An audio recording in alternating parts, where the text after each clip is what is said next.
Bonjour à tous et bienvenue sur la chaîne de l'Observatoire CTLM. Très heureux de vous retrouver pour une nouvelle vidéo. Aujourd'hui, on va parler du monde d'après, plus exactement de la consommation du monde d'après, puisque nous avons interrogé les Français pour savoir s'ils comptaient adopter de nouvelles habitudes de consommation après ces 2 mois de confinement. Si oui, lesquelles? Je vous propose tout de suite de découvrir les résultats du terrain que nous avons mené avec Harris Interactive.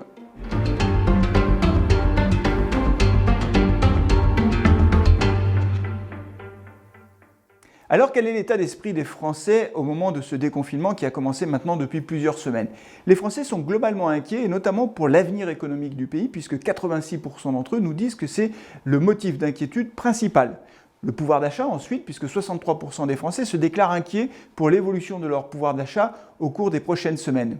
Si le gros de la crise sanitaire semble passer, en tout cas pour les 2/3 des Français que nous avons interrogés dans cette étude, ils pensent à 78% que le gros de la crise économique est devant nous. Et évidemment, cela génère des comportements en termes de consommation, puisque 77% des personnes interrogées nous disent vouloir faire preuve de prudence dans leur consommation et tenter de garder l'épargne qu'ils ont accumulée pendant les 2 mois de confinement.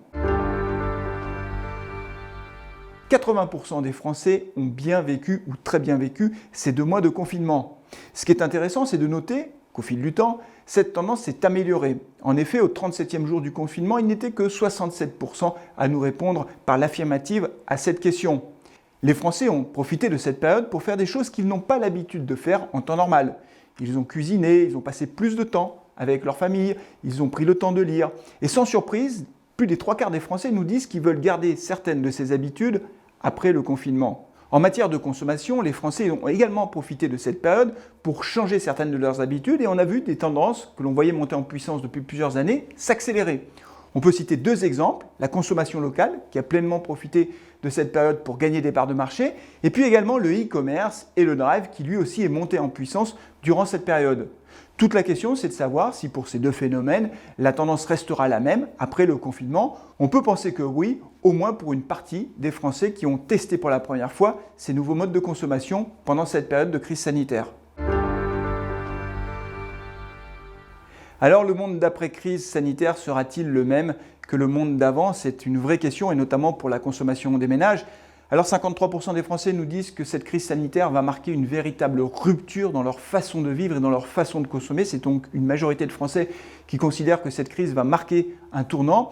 2 éléments qu'il faut noter. Le premier élément concerne la façon de travailler. 55% des Français nous disent qu'ils ne travailleront plus de la même façon et évidemment pendant cette crise sanitaire, de nombreuses personnes ont testé pour la première fois le télétravail et on peut penser que cette évolution sera durable et structurelle et qu'elle amènera derrière elle beaucoup de bouleversements sur le plan géographique bien sûr, mais aussi pour le commerce.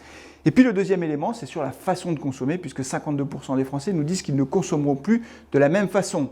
À noter que le Made in France semble être le grand gagnant de ce monde d'après, puisque 42% des Français nous disent qu'ils veulent attacher beaucoup plus d'importance à l'origine des produits qu'ils vont consommer en privilégiant le Made in France. Le bio également devrait progresser au cours des prochaines années. 28% des Français nous disent qu'ils veulent plus consommer de produits bio. La mobilité également s'en trouvera certainement transformée puisque 27% des Français nous disent qu'ils veulent utiliser à l'avenir plus les modes de transport doux. Alors on pense à la marche bien sûr, mais également au vélo. On voit que les commandes de vélos, les ventes de vélos progressent fortement, que ce soit les vélos ou les vélos électriques. Et puis enfin, dernier point qu'il faut également noter, c'est que 26% des Français nous disent qu'ils veulent également se faire plus plaisir à l'avenir avec leur consommation. La consommation plaisir reste un moteur essentiel de la consommation. Parce que quand on achète quelque chose, on essaye aussi de se faire plaisir. À noter que les Français resteront aussi très attentifs au prix. On le voit quand il y a de bonnes affaires à réaliser. Ils sont opportunistes, ils saisissent l'occasion. On voit en ce moment, par exemple, que la prime d'État, les aides d'État pour l'industrie automobile fonctionnent bien puisque les prises de commandes au mois de juin concernant le marché automobile fonctionnent assez bien. Donc on aura un consommateur qui aura envie de se faire plaisir, qui restera opportuniste et qui voudra consommer plus responsable en privilégiant les produits bio et les produits Made in France. Voilà, c'est tout pour aujourd'hui. On a parlé du monde d'après. Évidemment, vous pouvez retrouver tous les résultats de cette enquête sur le site internet de l'Observatoire CTLM. Vous pouvez également nous suivre sur les réseaux sociaux, sur la page Facebook de l'Observatoire CTLM ou le compte Twitter. Et n'oubliez pas non plus de vous abonner à la chaîne de l'Observatoire CTLM. À bientôt.